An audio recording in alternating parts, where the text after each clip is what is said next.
These gangsters, this mob called the Pachucos. And they, there's this big mob of Pachucos that run Los Angeles. And I'm like, oh no. Oh no, no, no, no, no. Just to see where it goes. I think in episode 2, for me, took it took a high with the Tiago character and Nathan Lane, and particularly with Sister Molly, that character coming in. I thought their scenes were beautiful. I thought they had great chemistry, and the creators' take on, this creators' take on American evangelism. I mean, it's gonna come to a head, right? Sure. The casting choice of, I forgot, was it called Rico? Oh yeah, Fly Rico. Yeah. Fly Rico? Yeah. Where I come from, I've never seen a Pachuco like that. And that's not a good thing. The mono you're about to see is a construct of fact and fantasy. It was a secret fantasy of every vato to put on the ZOOTs. It was and it was done by obviously an actor who's so New York that he didn't bother to maybe do a little research. No one was there to say, hey, it's pendejo,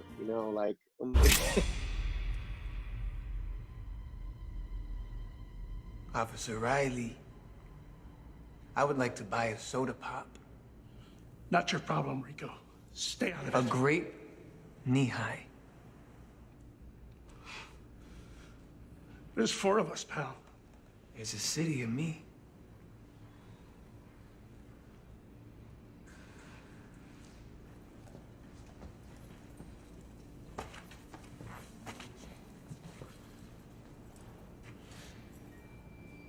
One day, Rico. That's really where I'm really interested in seeing where it goes with, the Pachuco story, because, that's, I'm a zoot suitor, I'm a Pachuco, by night. And so I take great interest in this. What's funny is that I found out about this show because I had walked into, I had walked in one day in order to buy a new suit from El Pachuco Zoot Suit Incorporated, in Fullerton.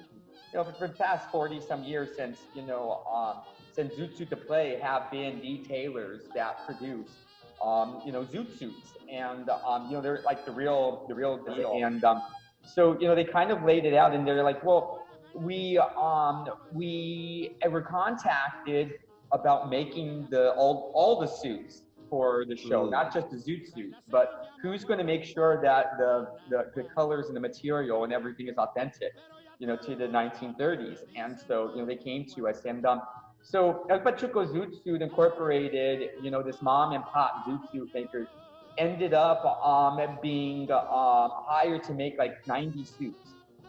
And I was, but there was one thing that they kind of but there's just one problem that we're kind of worried about, is that they don't have any Chicanos that are, part of the riders and stuff like this. And there's the problem is that what they're going to be talking about later on is that Los Angeles is run by these gangsters, this mob called the Pachucos. And they, there's this big mob of Pachucos that run Los Angeles. And I was like, oh no. Because even Mexican Americans often get that wrong too. They've only heard the narrative of it's kind of like, in film, the only real popular Chicano films that there were gangster films. Just like, I was like, well, no, but look back how that worked for Irish people. It didn't work out very nicely for them on film.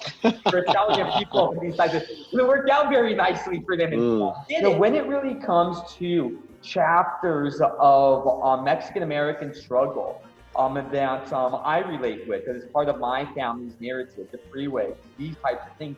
I think that this, despite the hangups, this show is going to really, in the end, almost be like a Christmas Day rollout of actually telling some of these stories for the first time. Right now, I'd say I give the Chicano portrayals probably a C+ at the best. They're You know, yeah, in the first 2 episodes. That's fair. You know, the Supernatural, A+. The end of episode 2, Santa Muerte. I don't know what she does to the brother who was shot in the head, and you know, like all of a sudden he disappeared out the bed. La Madre was on her knees the entire episode. Madre, hear my plea. Ángel Santo, Madre de la Muerte. Oye mi plegaria, Ángel Santo, Madre de la Muerte, mi hijo. Ángel Santo, Madre de la Muerte. La Madre was on her knees the entire episode. She turns around and he's a Chicano zombie. Yeah. I was like, bring it. Yeah, he's been Frankenstein.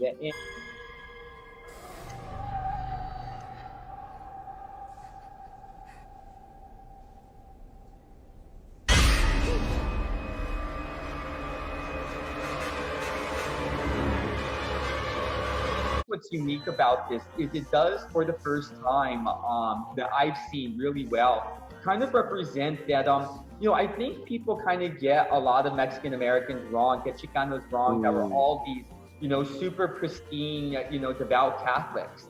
And, you know, the truth is that a lot of the Chicano experience is syncretism of people, you know, covering up their indigenous, their African, their Middle Eastern beliefs, and all of these different types of things with just little veneer of Catholicism so that you don't get burned at the stake. On the Barrio Wojciech Shmuel scale of, you know, let's say, you know, at A to F, where do you give the show so far?